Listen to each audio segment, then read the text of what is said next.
ඉතින් කොහොමද ඔයාලට මේ අද අරගෙන එන වීඩියෝ එක අපි දෙන්නගේ ගෙවුන ලස්සනම ලස්සන දවසක් ගැන පුංචි විස්තරයක්. ලස්සන දවසක් කිව්වට මේ දවස ගෙවුනේ නම් ටිකක් ස්ට්‍රෙස් එක්ක. මේ දවස් ටික ගෙවුනේ ලොකු ස්ට්‍රෙස් එකක් එක්ක.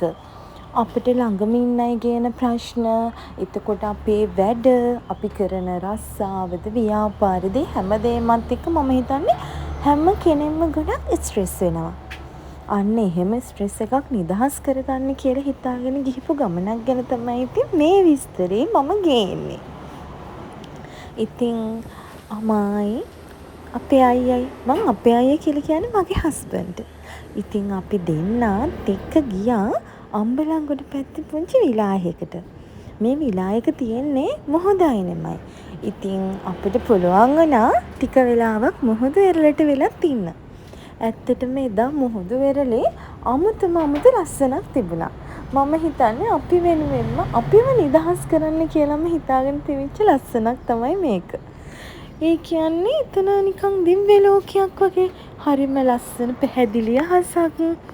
අපි දෙන්න විතරක් කතා කරන්න පුළුවන් නිදහස් පරිසරයක්. ඇත්තම කිව්වොත් ඒ වෙලාවේ බීච් එකේ නම් කවුරුත්ම හිටියේ නෑ. ඉතින් අපි දෙන්නට පුළුවන් වුණා ටිකක් කෝලම් කරලා ගොඩාක් සතුටින් අපිව නිදහස් කරගෙන කාලේ ගෙවන්න. මම හිතන විදියට නම් ඔයාලා දෙන්නෙක් බැන්දොත් බැන්දම ඔයාලා දෙන්නෙක් කියන්නේ දෙන්නෙක් කසාද බැන්දම මට සමහර වෙලාවට කතා කර යද්දි වචන පැටලෙන දෙයක් නම් තියෙනවා. මම හිතන විදියට දෙන්නෙක් කසාද බැන්දම අලුතද පරණද මැදද මුලද අගද මැදද එහෙම එකක් නෑ. බැන්ද මුල් කාලේ වගේම හැමදාම සතුටින් ඉන්න ඕනේ.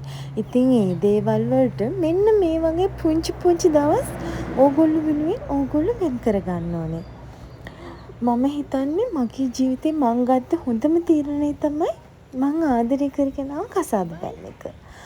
අපි දෙන්නට මොන ප්‍රශ්න තිබුණත් මොන බාධක ආවත් අපි දෙන්නම තෝරගෙන කසාද බැන්දා.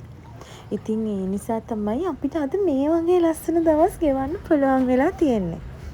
ඉතින් හවස් වරුවේ පූල් එකටත් වෙලා ඉඳලා අපි ඉදා ගෙදර ආවා. ඇත්තටම සතුටින්